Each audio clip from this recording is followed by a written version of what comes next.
नमस्कार, आप सभी का स्वागत है secret dreams of life YouTube channel पर। आज मैं लेके आई हूँ पितृपक्ष यानी कि श्राद्ध किसे कहते हैं और ये 2020 में कब शुरू होता है और श्राद्ध किसको करना चाहिए और किन के लिए बहुत ही ज़रूरी होता है के बारे में, और हम ये भी बताएंगे कि श्राद्ध की महत्वपूर्ण तिथियां क्या क्या है, अर्थात कौन कौन सी महत्वपूर्ण तिथियां है हम आपको बताएंगे। और हम आपको ये भी बताएंगे कि श्राद्ध क्यों मनाया जाता है, अर्थात श्राद्ध क्यों करते हैं। और हम आपको ये भी बताएंगे कि किस दिन कौन सा श्राद्ध होगा, शरद पितृ अमावस्या कब होगी, हम ये भी आप सबको बताएंगे। और हम आपको ये भी बताएंगे कि इस दिन आप सबको क्या करना चाहिए और क्या नहीं।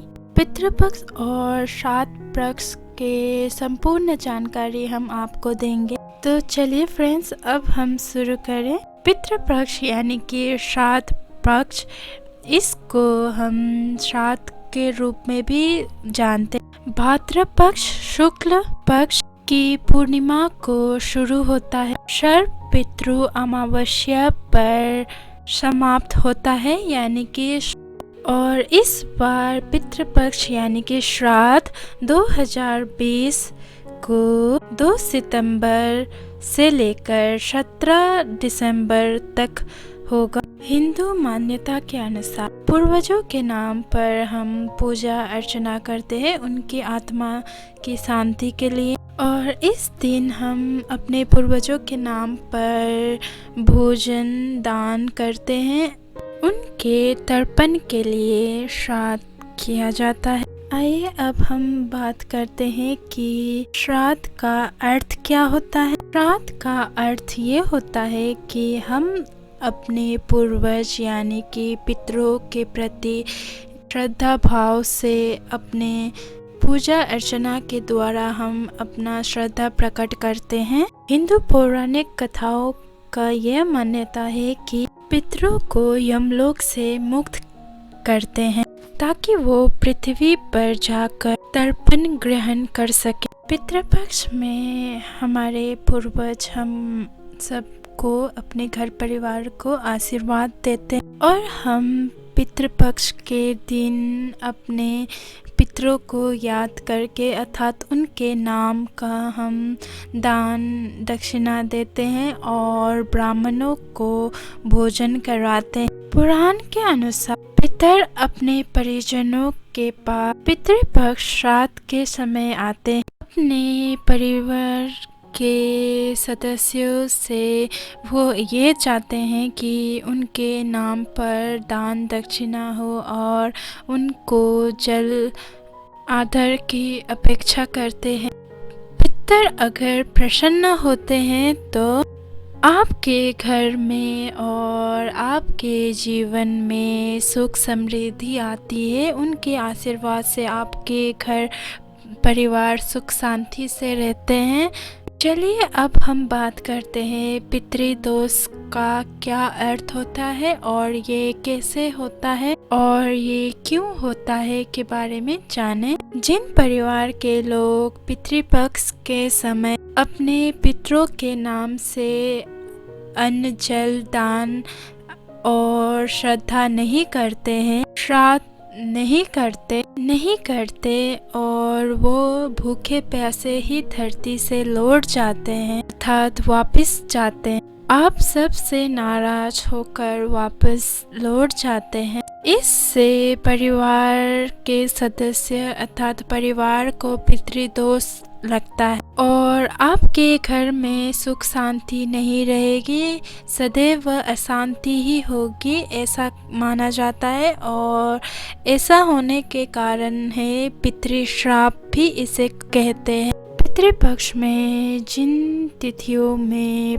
पूर्वजों का देहांत हुआ है अर्थात अपने परिजनों का देहांत हुआ है, उस तिथि को उनका श्राद्ध किया जाता है। अब हम फिर से आपको यह बता दें कि श्राद्ध पक्ष के महत्वपूर्ण तिथियां 2020 के फिर से हम आपको बता देते हैं, पूर्णिमा श्राद्ध जो है 2 सितंबर 2020 को है और पंचमी श्राद्ध जो है 7 सितंबर 2020 को है और एकादशी श्राद्ध 13 सितंबर 2020 को है और सर्वपितृ अमावस्या जो है 17 दिसंबर 2020 को पड़ेगा।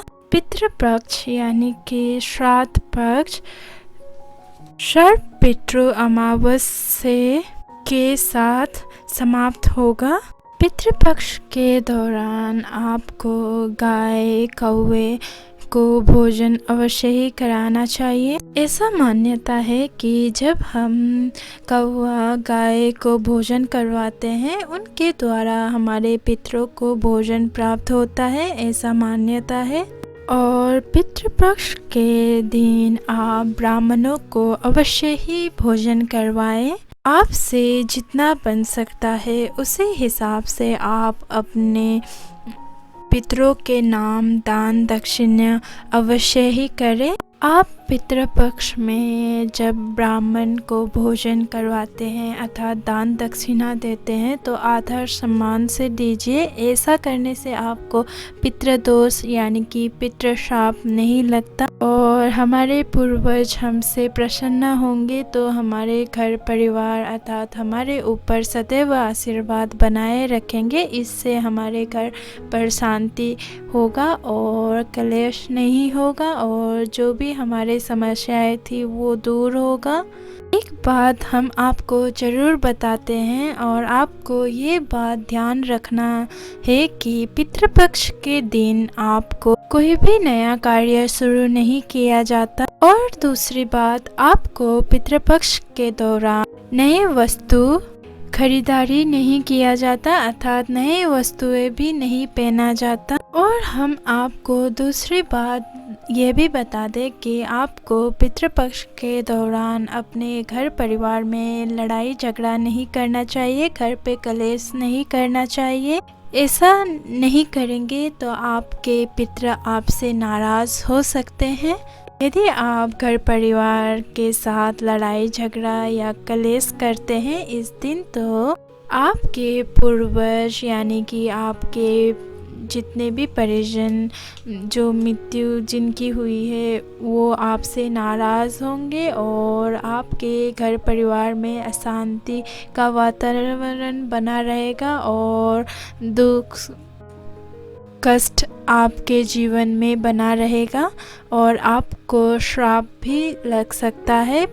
इसीलिए हम पितृपक्ष के दिन हम अपने पितरों को याद करके उनको प्रसन्न करने की कोशिश करते हैं और उनके जो भी इच्छाएं हैं उनको पूरा करने की कोशिश करते हैं। हमने आपको पितृपक्ष की तमाम जानकारियाँ इस वीडियो के द्वारा देने की कोशिश की है। आशा करती हूँ कि आप सबको ये जानकारी पसंद आई होगी अर्थात आपके काम आया होगा। और आप सबको ये जानकारी पसंद आई हो तो लाइक कीजिए, चैनल को शेयर कीजिए, सब्सक्राइब कीजिए। धन्यवाद।